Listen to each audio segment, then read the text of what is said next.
esse microconto do Monterosso é assim: quando acordou, o dinossauro ainda estava lá. Pensem o que quiser. Quem estava lá? Foi o dinossauro que acordou? Quem acordou? O que significa o dinossauro estar lá? Acordou do quê? Ou o que significa? Mas é um conto, tem um núcleo de ação, e o interessante é que ele projeta, ele lança para o leitor, por causa da extrema condensação em que ele é concebido. Quer dizer, é como se as elipses de um microconto fossem tão poderosas, fossem tão nucleares, como diria o Roland Barthes quando faz uma análise de narrativas breves, que por causa dessas elipses e dessas condensações, o leitor é convidado à posição de um coautor. Isso é muito interessante porque retira do escritor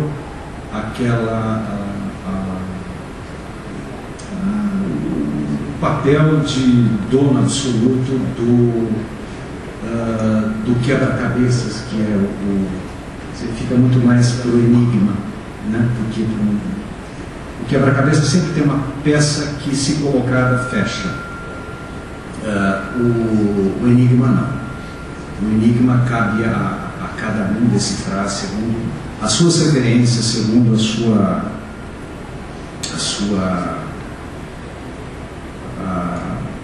a forma como ler. Humberto Eco já tinha escrito no Obra Aberta a ideia de que os textos literários estão sempre dialogando com outros textos e, portanto, não há um fechamento. Dois leitores vão ter duas leituras, tal.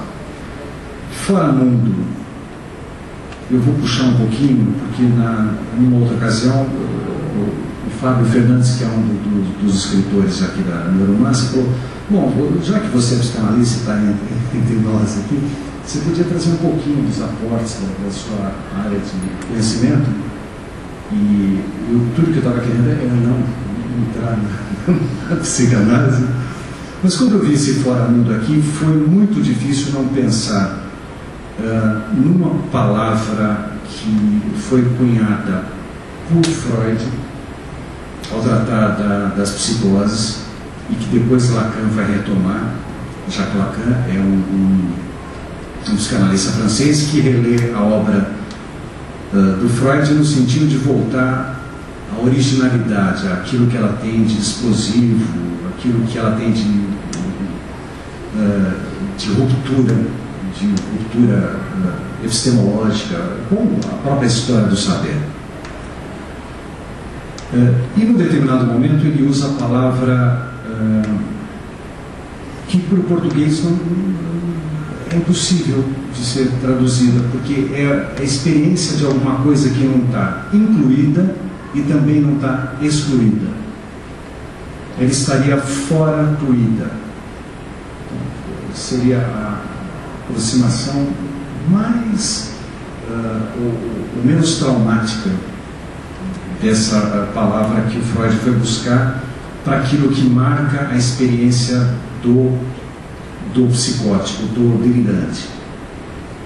E ele analisa isso no caso do Schreber. E quando eu leio aqui Fora Mundo,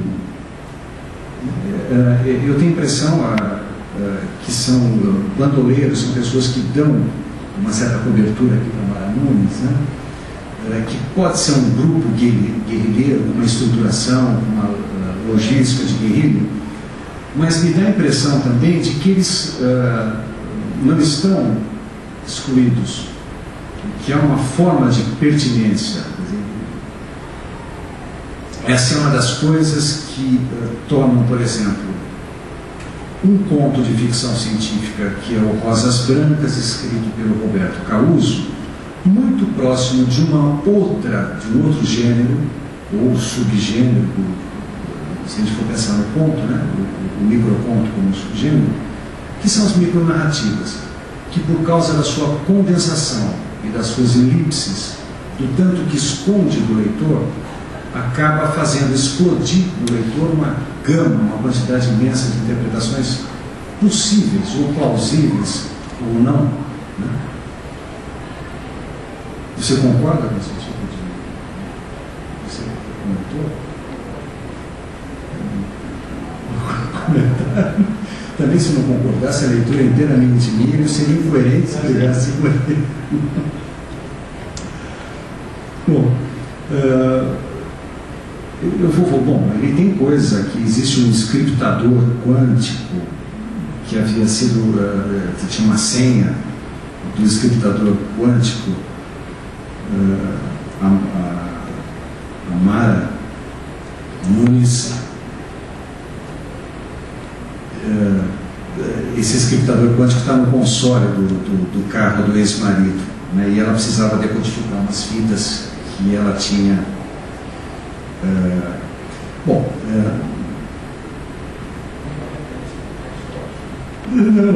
Você já está.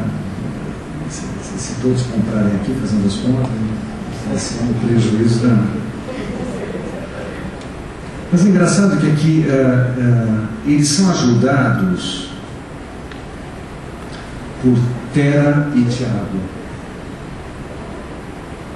né? Outros nomes também do nosso, quase que do coloquial da onomástica, né?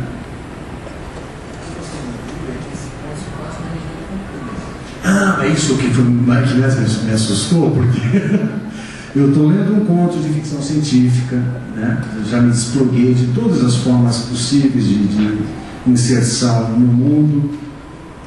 Estou mergulhado no conto de ficção científica. Quando leio o córrego, onde é que está isso aqui para você? Ribeirão Quilombo. Eu falei, eu conheço isso em algum lugar.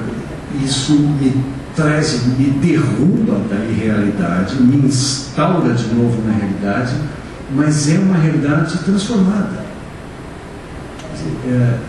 Há um efeito contágio aí. Esse Ribeirão, fiquei com vontade de conhecer esse Ribeirão Quilombo, a partir da inserção num texto de ficção científica. E quando falou Campinas nunca ficou tão extraterrestre do que apareceu nesse conto. Além das coisas já extraterrestres que ela já tem, né? Que a gente não precisa desenvolver tanto.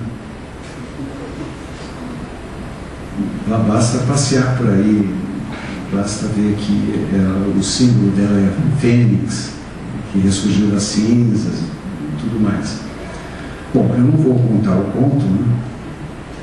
E eu passo para o Caruso.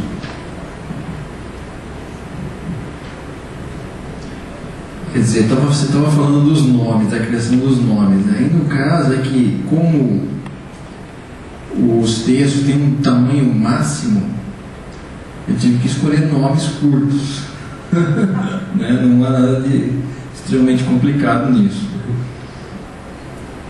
Você podia colocar mas a brincadeira é justamente esse choque, né? Existe até um termo que o pessoal da ficção científica usa, que é Síndrome de Capitão Barbosa. Você já ouviu isso? Não, né?